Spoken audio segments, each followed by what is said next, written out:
Assalamualaikum warahmatullahi wabarakatuh. Perkenalkan, nama saya Sila Anika Andamari dengan NRP 2036201081 dari TRKBAD 2020. Di sini saya akan menjelaskan tentang praktikum uji model aliran flownet di bawah permukaan air untuk mata kuliah pengelolaan air tanah dengan dosen pengampu yaitu Bapak Hafiz dan Bapak Hendra.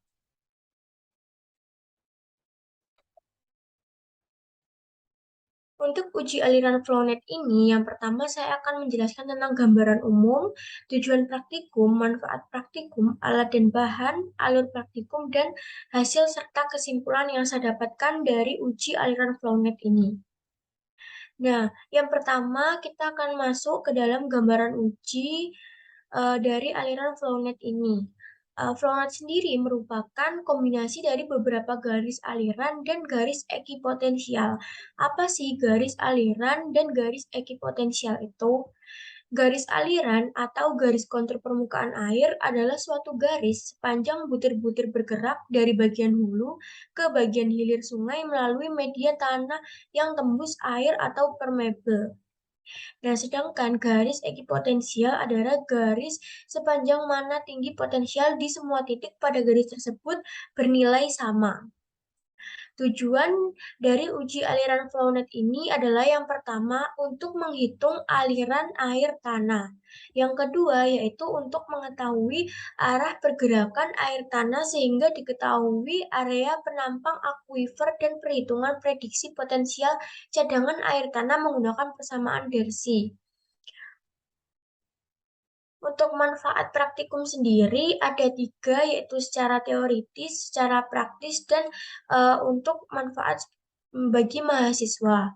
Untuk secara teoritis, yaitu sebagai penambah literatur dan pengetahuan mengenai aliran flownet di bawah permukaan tanah yang berpengaruh pada air tanah.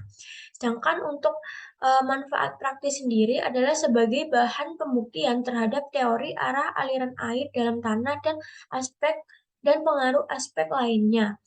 Sedangkan manfaat bagi mahasiswa adalah mahasiswa mendapatkan ilmu secara langsung serta mempermudah mahasiswa dalam pemahaman konsep flownet serta karakteristik aliran air tanah.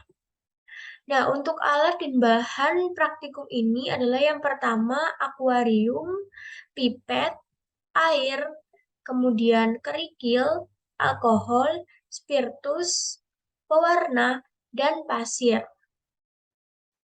Alur dalam praktikum ini adalah yang pertama kita menyiapkan bahan dan alat yang tadi telah disebutkan dan memasukkan serta menyusun pasir ke dalam akuarium hingga berbentuk segitiga tumpul.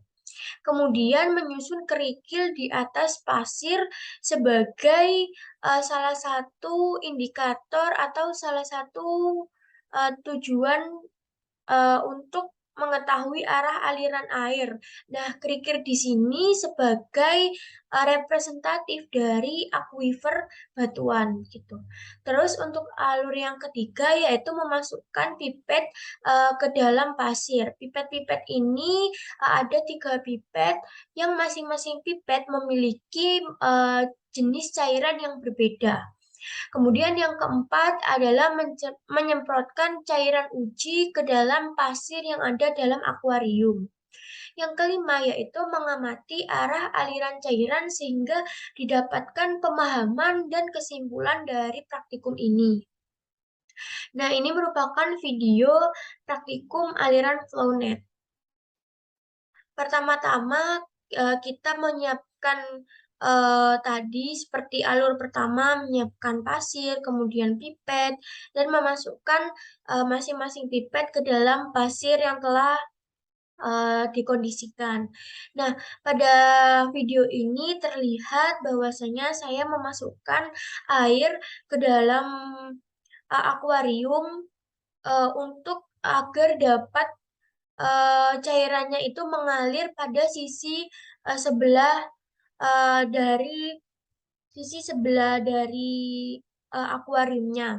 Begitu. Kemudian saya menyemprotkan masing-masing cairan pada akuarium dan saya menambahkan lagi air ke dalam akuarium agar cairan yang tadi telah disemprotkan itu dapat terdistribusi dan dapat mengalir sesuai dengan aliran air sesuai dengan aliran cairan yang ada begitu.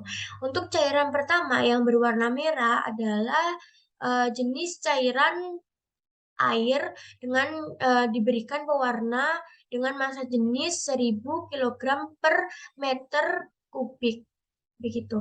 Terus kita menunggu dan mengamati daripada cairan yang telah dimasukkan ke dalam akuarium. Terlihat bahwasanya cairan merah bergerak lebih dahulu daripada cairan-cairan yang lainnya. Hal tersebut disebabkan karena cairan merah eh, memiliki jarak yang lebih dekat daripada cairan lainnya. Sedangkan untuk kerikil yang berada pada atas pasir merupakan representatif dari akuifer.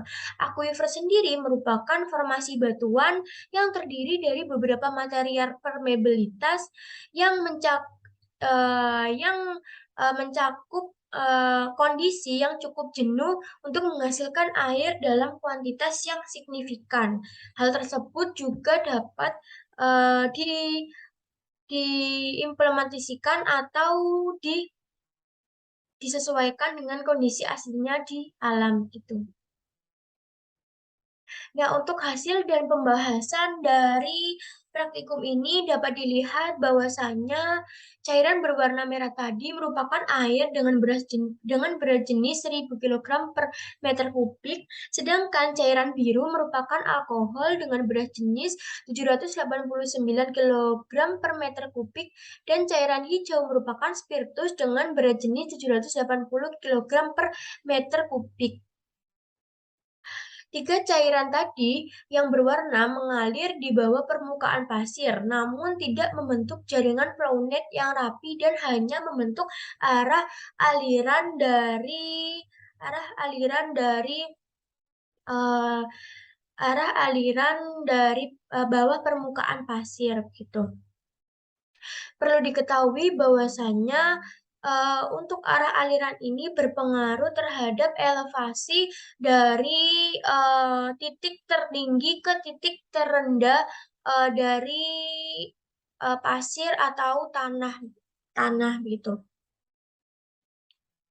Kemudian setelah diketahui hasilnya tadi, dapat disimpulkan bahwasanya uji aliran flownet ini dipengaruhi oleh beberapa aspek, yaitu yang pertama aspek kerapatan gradasi butiran pasir yang digunakan, kejenuhan pasir, berat jenis cairan, dan konduktivitas hidrolik atau permeabilitas dari material.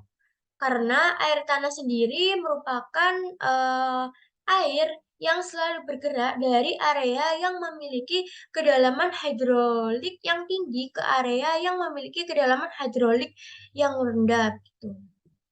Sekian yang dapat saya sampaikan, kurang lebihnya semoga bermanfaat bagi kita semua. Wassalamualaikum warahmatullahi wabarakatuh.